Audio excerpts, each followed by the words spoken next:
전기요금 인상을 검토해왔던 한국전력과 정부가 서민 부담을 고려해 산업용 전기요금만 올리기로 했습니다. 또 유류세 인하폭도 줄어들면서 전해드린 것처럼 다음 달부터 휘발유 가격이 리터당 42원 오르게 되는데요. 이 밖에 다양한 경제 소식, 오늘 이인철 참 좋은 경제연구소장 모시고 짚어보겠습니다. 어서 오십시오. 네, 안녕하십니까, 소장님.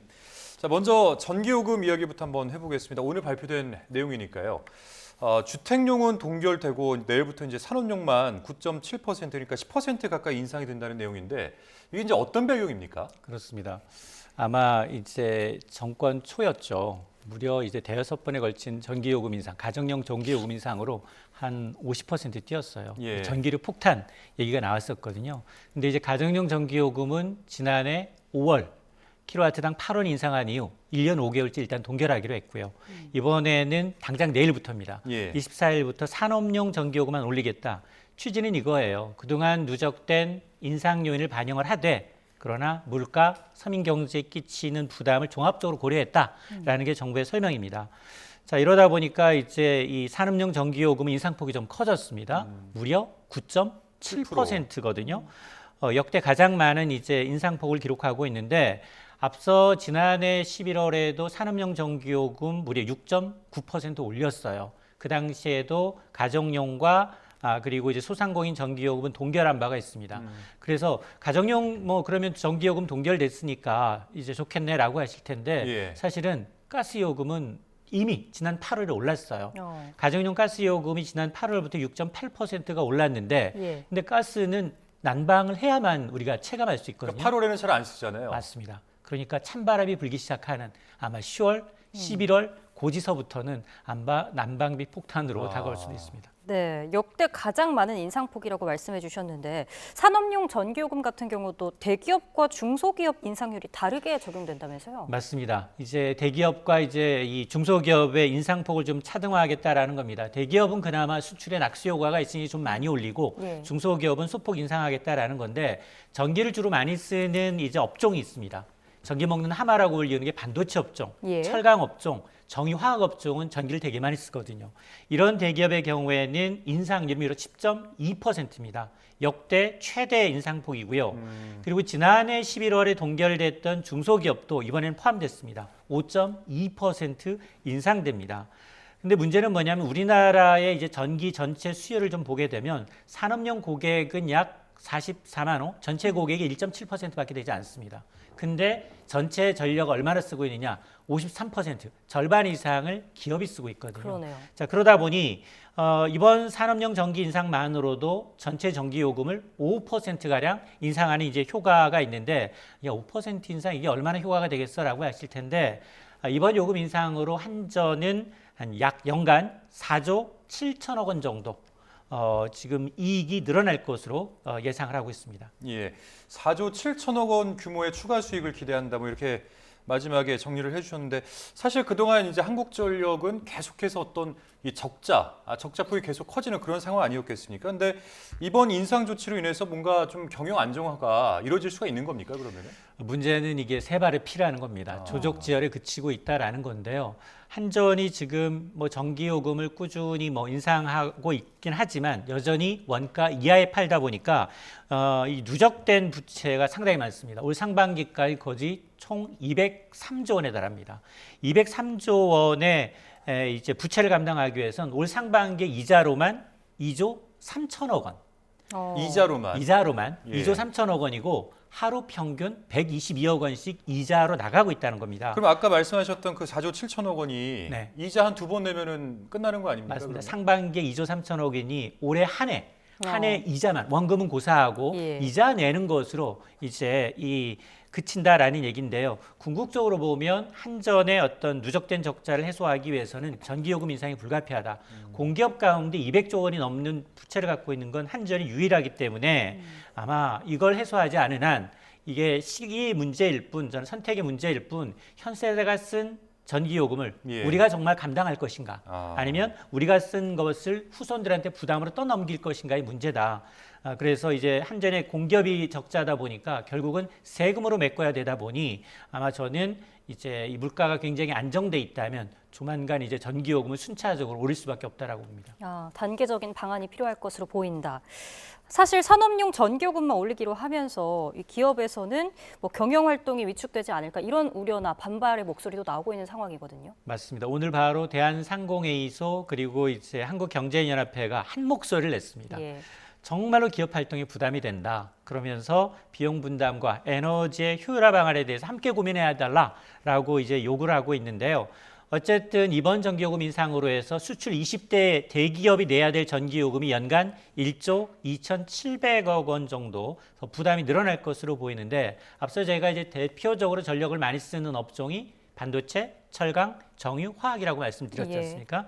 삼성전자가 국내 전기세 1위 가장 많이 내는데 이번 조치로 인해서 한 3천억 원 이상 연간 부담이 생기고 SK하이닉스가 두 번째로 전기를 많이 사용하는데 한 1,000억 원 이상 부담이 늘어날 수 있다라는 건데요. 그러다 보니 한전의 부채 탕감을 이어서 대기업한테 전가시키는 게 아니냐라는 지적이 나올 수밖에 없는데 그렇지 않아도 경기가 둔화되고 있고 삼고, 고물가, 고금리, 고환율로 인해서 비용 부담이 커졌는데 전기요금 인상이란 부담까지 떠안게 됐다라고 이제 하소연을 하고 있는데 이에 대해서 정부는 뭐라고 얘기하고 있느냐?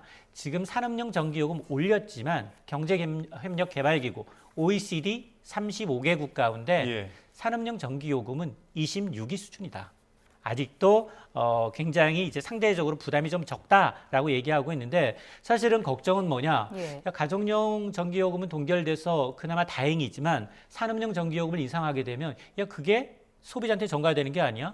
기업들 입장에서는 원가 부담이 생기고 그걸 제품에 반영합니다. 그럼 결국은 소비자들한테 이제 전가될 수밖에 없는 상황인데 어쨌든 정부는 이제 산업용 전기 인상 부분에 대해서 이제 소비자 물가에 이제 어떤 반영될 가능성 크지 않다라고 얘기하고 있지만 그러나 이거는 이제 정부의 바람일 뿐 기업들이 만약 이 원가 부분을 자체적으로 해소하지는 않거든요. 그럼 질이 나빠지든가 아니면은 전가할 가능성은 상당히 높습니다. 예. 뭐 가정과 기업 모두 이 현재 전기요금에 대해서 부담이 되고 있는데 한국전력의 갈 길은 아직도 멀어 보인다라는 점, 그 점이 더 걱정되는 것 같습니다. 자, 다음 주제 유류세 얘기를 한번 넘어가 볼게요. 이번 달 그 말에 원래 그 유류세 인하 조치가 마감될 예정이었는데 이게 좀 연장될 것으로 보인다면서요, 지금? 맞습니다. 일단 유류세 인하 조치 연말까지 연장하되 인하폭은 줄이겠다라는 거거든요. 그러니까 빨리 이제 이달 내로 다음 달 지나기 전에 가스나 이제 기름을 좀 집어넣으시는 게 좋을 텐데 이렇게 되면 유류세 인하율은 휘발유의 경우에는 종전에 20에서 다음 달부터 이제 15%로 낮아지고요. 경유와 LPG 가스의 경우는 30%, 23%로 줄어듭니다. 아마 이제 국제 유가는 아마 배럴당 80달러 선이 넘어섰던 2021년 11월부터 지금 11차례에 걸쳐서 연장이 돼 왔고요. 3년 동안 꾸준히 유류세를 이제 단계적으로 좀 연장해 왔는데 이로 인해서 이제 이번 추가 연장은 12번째입니다.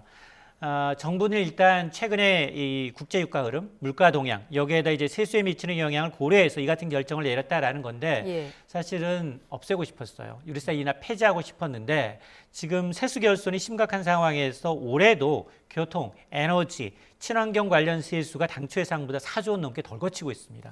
자, 그러다 보니 이렇게 3년째 이어지고 있는 유류세 조치가 소비자들은 별로 이제 체감을 못 하고 있지만 그럼에도 불구하고 재정 부담이 가중될 수 있는 만큼 정부는 인하율을 단계적으로 축소하거나 아예 폐지하는 방안도 검토를 하고 있습니다. 네, 2달 동안 유류세 인하 조치가 연장하되 인하폭을 줄이기로 했는데 어느 정도 부담이 되는 겁니까?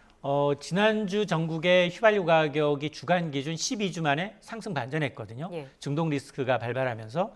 그런데 이제 세금 할인폭도 줄었습니다. 그러다 보니 기름값은 정말 오를 일만 남았는데 일단 다음 달부터 휘발유의 경우에는 리터당 42원이 올라요. 그리고 경유는 41원, LPG나 부탄가스는 14원 각각 오르게 되는데 조금 전 제가 이제 한국석유공사의 이제 유가정보 시스템을 보니 오늘 4시 기준 전국 이 휘발유 평균 판매 가격은 리터당 1,593원, 서울 지역은 이미 1,662원이에요. 근데 휘발유가 42원 오르다 보니까 서울 지역은 다음 달부터 앞자리가 바뀌어요. 1,700원. 700원으로 올라갈 수밖에 없는 상황이기 때문에 지금 이 상당히 좀 부담이 될 수밖에 없고요. 그렇겠어요. 특히 이렇게 유류세 인하폭을 줄이게 되면 사실 기름값은 소비자 물가에 미치는 파장이 좀 커요. 우리가 지난달 소비자 물가 지수가 1.6%로 3년 6개월 만에 가장 낮은 상승폭을 기록했지만 그 유가를 끌어내린 소비자 물가를 끌어내린 건 국제유가 같은 석유류 가격이에요. 석유류 가격이 이제 전체 물가의 0.32%포인트를 끌어내렸다라는 걸 감안하게 되면 유류세가 둔화됐다, 유류세 인하폭이 좀 줄어들었다, 그러면 아마 이번 달은 물가가 재차 2% 숫자를 볼 수도 있는 상황입니다. 다시 좀 올라가는 건가요? 11월부터는. 그럼 사실 이게 유류세가 그 코로나 때 인하가 돼서 지금까지 계속 이어지고 있는데 2달 뒤에 또 연장될 가능성은 어떻게 보세요? 일단은 가장 중요한 건 이 예. 중동전이 확전이 되느냐, 아. 이스라엘이 정말로 이란의 석유 시설을 공격하면서 이 불이 붙느냐. 굉장히 배럴당 60달러대 머물던 국제 유가가 이 이란과 이제 이스라엘의 이제 분쟁이 격화되다 보니까 거의 7, 80달러대로 육박했거든요. 자, 그런 상황에서 지금은 다시 조금 내려와 있는 상황인데 중동전이 확전되지 않는다라고 하면 사실 수급상 세계 경제가 좋아서 이제 어떤 이 국제 원유가 더 수요가 늘어나는 건 아니기 때문에 아마 이제 이 분쟁, 중동 지역 리스크를 좀 예의주시해야 합니다. 예. 알겠습니다. 자, 이제 뭐 찬바람이 이제 불면서 본격적으로 김장철이 이제 다가오고 있는데 채소가 뭐 많은 분들은 이미 다 알고 계시겠지만 고공행진을 계속 이어가고 있지 않습니까? 그래서 이제 정부가 계약 재배 공급을 늘리고 뭐 할인 지원하겠다 이런 대책을 내놨는데 이게 이제 실제로 효과가 있을 거라고 보세요? 맞습니다. 추석 때부터 우리 배추값 걱정했거든요. 예. 이제 금사과 걱정하다가 이제 과일에서 채소류로 넘어갔는데 그 후에 지난달까지 중국산 수입했잖아요. 그러면서 외식 업체며 김치 수출업체 풀었거든요. 예. 그래도 지금 안정이 안 되고 있습니다. 그러다 보니 당정이 김장재료 수급 안정 대책을 오늘 발표했는데 핵심 내용은 크게 두 가지입니다. 우선 계약 재배 물량을 한 10% 이상 늘리겠다. 그리고 농축산물 최대 40에서 50%까지 할인 지원하겠다라는 겁니다. 우선 배추의 계약 재배 물량을 대폭 늘리되 정부가 한 1000톤 수준을 상시 비축해서 시중 상황에 따라서 탄력적으로 공급하겠다라는 거고요. 또 무해 계약 제방 물량도 이제 지난해보다 한 14%가량 확대하겠다라는 겁니다. 그리고 양념류도 좀 불안한데요. 어쨌든 농수산물의 경우에는 대형마트, 중소형마트, 전통시장까지 전국의 18,000곳을 대상으로 해서 최대 40%까지 할인 지원하게 되고 또 수산물의 경우에는 이제 이 코리아 수산 페스타를 통해서 김장의 주 재료입니다. 천일염, 젓갈류, 굴과 같은 이제 수산물은 최대 50%까지 할인해서 팔겠다. 50%까지 깎아준다는 얘기니까 얼마나 많이 지금 가격이 올랐는지 역으로 유추해 볼 수 있는 대목입니다. 네, 일단 이번 김장은 좀 안심하고 마음껏 하지 않을까 뭐 이런 생각도 들고요. 김장보다 이게 예. 사실은 저는 포장김치 쪽으로 더 수요가 몰릴 것 같아요. 어. 그리고 왜냐하면 오히려. 이제 본격적인 김장철은 앞으로 한 2주 정도 남았거든요. 예. 그런데 지금 뭐 정부의 입장은 어쨌든 우리 한반도 날씨를 보게 되면 9월 중순까지 폭염이었어요. 근데 배채 재배 기간이 파종에서부터 수확할 때까지 60일에서 70일, 2달 정도 걸려요. 예. 그러니까 9월 중순 이후에 파종한 건 11월 중순 이후에 수확이 가능하니 그 이후로는 날씨가 조금 서늘했잖아요. 그러다 보니까 정부는 가을 배추 출하가 본격적으로 진행이 되면 11월 이후에는 공급이 안정될 것이다라고 보고 있는데 근데 문제는 지금 지난 주말도 배추 한 폭이 아마 소비자 가시면 9,000원 넘었고요. 조금 내리긴 했어요. 어제 오늘 사이에 예. 8,800원대로 좀 내린 것 같은데 체감이 아직 잘 안 되거든요. 근데 궁극적으로 문제는 뭐냐면 배채 재배 경장 이 면적이 점점 줄고 있다는 거예요.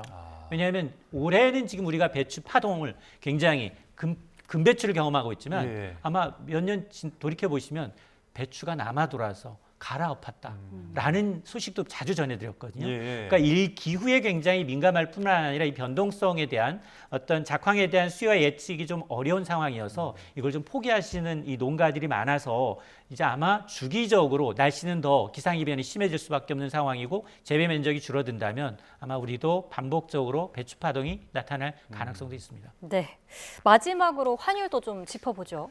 미 대선에서 트럼프 공화당 후보의 재집권 가능성이 지금 부각이 되면서 강달러 현상이 이어지고 있잖아요. 앞으로 환율 흐름 짚어주시죠. 맞습니다. 미국 대선에서 갑자기 또 트럼프 전 대통령의 지지율이 높아지다 보니까 자산시장에서 트럼프 트레이드, 트럼프 테마주가 기승을 부리고 있습니다. 예. 가장 대표적인 게 달러예요. 채권, 달러 채권, 그다음에 금, 코인 가격이 많이 급등하고 있는 상황인데 오늘 서울 외환시장에서 원달러 환율이 또 올랐습니다.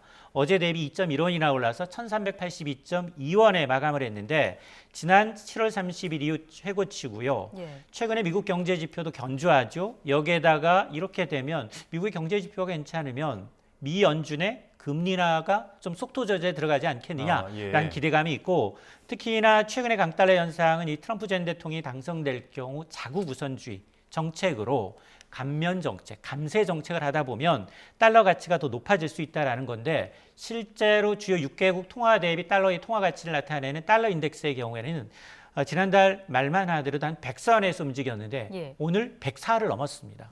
자 그러다 보니까 여기에다 이제 중동의 지정학적 불안감이 좀 커지고 있는 것도 안전자산인 달러의 강세를 부추기고 있는데 문제는 예. 뭐냐? 이렇게 달러 강세 원화 약세가 나타나면 수출 기업들은 좋아요. 수출 기업들은 가격 경쟁력이 좋으니까 좋은데 문제는 수입 물가를 끌어와야 돼요. 왜냐하면 달러 주고 사와야 되거든요. 원화 가치가 떨어지다 보니까 달러 갖고 수입해 와야 되는데 이러면 국내 물가를 자극할 가능성도 있습니다. 알겠습니다. 뭐 다양한 경제 소식들 이인철 참 좋은 경제연구소장과 함께 짚어봤습니다. 오늘 말씀 고맙습니다, 소장님. 네.